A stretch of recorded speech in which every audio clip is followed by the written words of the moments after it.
For the Westside Interagency Narcotics team, it is a federal HIDTA task force that goes after mid to high level drug traffickers. It's the high intensity drug trafficking area, and I-5 is a main corridor for transporting narcotics from the California-Mexico border to the Canada border. Overdoses are correlating to the presence of fentanyl in Oregon and in our community. The overdoses have gone up exponentially over the last 3 years. We've seen a huge rise, mostly due to fentanyl. The other thing that we're seeing is 3 years ago, we would get maybe a couple meth overdoses, a couple coke overdoses or cocaine overdoses, and then predominantly heroin overdoses. A couple of blue pill fentanyl type overdoses. That has completely flipped. We are going to, 99% of these are going to be blue pill fentanyl overdoses or Xanax fentanyl overdoses. We go to the occasional meth, cocaine, or heroin overdose. But it's flipped essentially. We're dealing with fentanyl predominantly when it comes to overdoses right now. With overdoses on the rise, and again, they've roughly tripled in the last 3 years, we have to put other cases aside to deal with the overdoses. We make overdoses a priority, and especially when we're getting minors or children that are overdosing, we make that a big priority.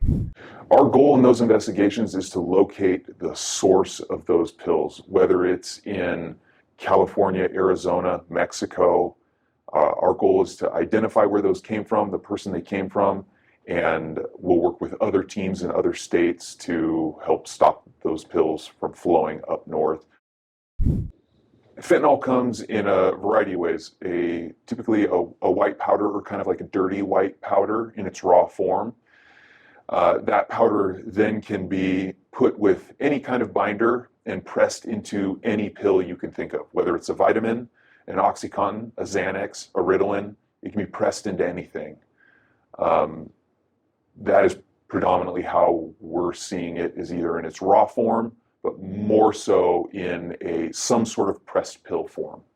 They'll disguise them as a real pill, whether it's a Xanax or an Oxy, and they will tell people that because people will ask, people are genuinely afraid of fentanyl, but they're dealing with addiction issues. So they'll ask their dealer, hey, does this have fentanyl in it? I want the real thing. I don't want fentanyl, because they know the ramifications. The dealer will, a majority of the time, tell them that no, this is a prescription, these are real. But the reality is that to get access to 5,000 or 10,000 Oxys or Xanax from a doctor is very, very difficult to do. Very difficult.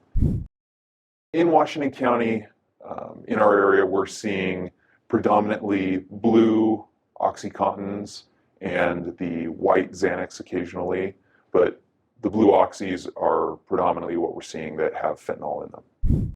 People are getting their hands on fentanyl the same way they get their hands on methamphetamine, heroin, and cocaine. It's transported predominantly from outside of this country. It can be made here. It's all your traditional drug trafficking connections. As far as people connecting with each other, same as all the traditional routes. They're connecting, via the internet, social media, phones, bars, parties. You can buy this stuff on the street corner. Fentanyl that comes to you illegally, not through a pharmacy, not through a doctor, is typically not mixed and pressed by someone with any kind of pharmaceutical degree or experience. It's usually just a regular person like you and I that mix some binder with some fentanyl in a blender in their kitchen, and then they'll have some kind of pill press, whether it's a industrial pill press or a small hand press that you can just press 2 or 3 pills at a time in your hand. As far as how much fentanyl is going into each pill, There's no way to tell quantity into the pill when you're mixing it in a blender. It's no different than sprinkling chocolate chips into your cookie dough. Some cookies get 10 chocolate chips, others might get 5 chocolate chips.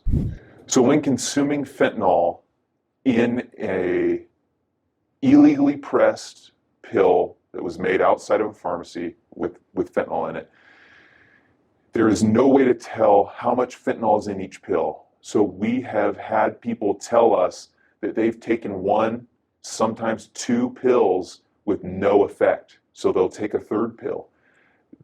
There could be no fentanyl in the first 2 pills they took. There could be a low dosage of fentanyl in those first 2 pills that they took that their body has built up a resistance to.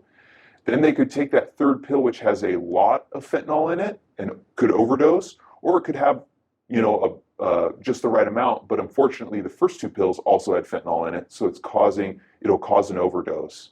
Either way, there's no way to measure how much is in the pills. So there's no way to stop yourself from knowing if you just took an amount of fentanyl that will cause you to overdose.